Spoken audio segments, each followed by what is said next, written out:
बात करते हैं अथ तिलादि चिन्ह अध्याय 85 चैप्टर है बृहत्पराशर होरा शास्त्र का 50वां चैप्टर है। तो इसमें तिल या चिन्ह जो भी हैं शरीर पर उससे क्या समझते हैं तो इसके बारे में बहुत बढ़िया दे रखा, तो वो मैं आज आपसे पूरा चैप्टर ही शेयर कर रही हूँ। पराशर उवाच, अब मैं नर नारियों के शरीर पर पाए जाना तिलमत्स्य व आवर्त का फल विशेषता है, मतलब भौरी जो होती है तिलमत्स्य होते हैं तो उसका, क्योंकि आपको पता है ना बृहत्पराशर होरा शास्त्र में पराशर ऋषि जो है और मैत्रेय के बीच में संवाद है, तो उस हिसाब से मतलब उसी फॉर्मेट में ये बुक है। तिल का विचार, स्त्रियों के बाएं भाग में पुरुषों के दाएं भाग में चिन्ह होना, लाल या काला तिल निशान, बालों से बना चक्र या भंवर उत्तम होता है। स्त्रियों के वाम स्तन पर तिलादि चिन्ह सौभाग्य का सूचक है। जिस स्त्री के दाएं स्तन पर लाल या काला तिल मस्सा हो तो वह अधिक भाग्यशाली संतानों की जननी होती है। बाएं स्तन पर लाल रंगत वाला या भूरा तिल हो तो उसे एक ही पुत्र पैदा होता है। यदि वैसा ही चिन्ह दाएं स्तन पर तो कई पुत्र या पुत्रियां होती हैं, कई पुत्र पुत्रियां होती हैं। ललाटस्थ पर तिल विचार, तो आपके ललाट मतलब माथे पर दोनों भौहों के बीच या ललाट पर तिलादि लक्ष्य हो तो राजयोग कारक होता है।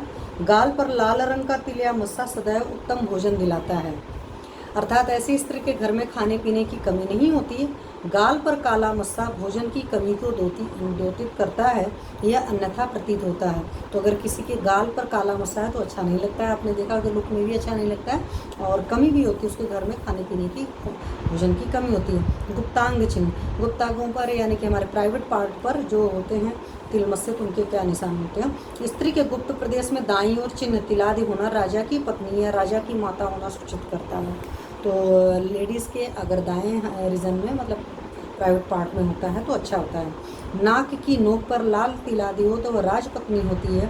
इसके विपरीत काला चिन्ह कुंचली या विधवा का होता है। नाभि के नीचे स्त्री पुरुषों का चिन्ह होना शुभ है।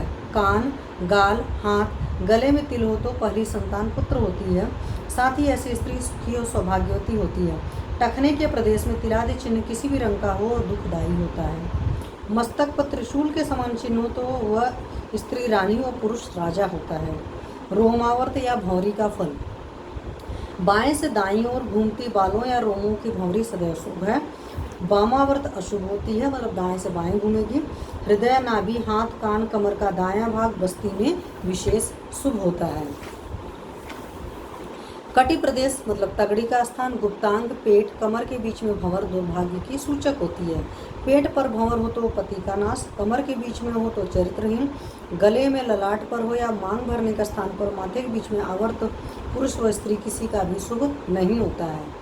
शुभ लक्षण व चेष्टा वाली स्त्री भाग्य व आयु से निर्बल पति को भी सौभाग्यशाली व दीर्घायु सुखी बना देती है। तो इसलिए देखते हैं ना, जब शादी ब्याह होता है तो दोनों की कुंडली देखी जाती है। अगर किसी की कुंडली खराब होती है तो दूसरे की अच्छी कुंडली कर दिया जाता है, तो कुंडली जो है या वो इंसान की ज़िंदगी मतलब बैलेंस हो जाती है। तो ये वजह होती थी कुंडली मिलान का। Thank you.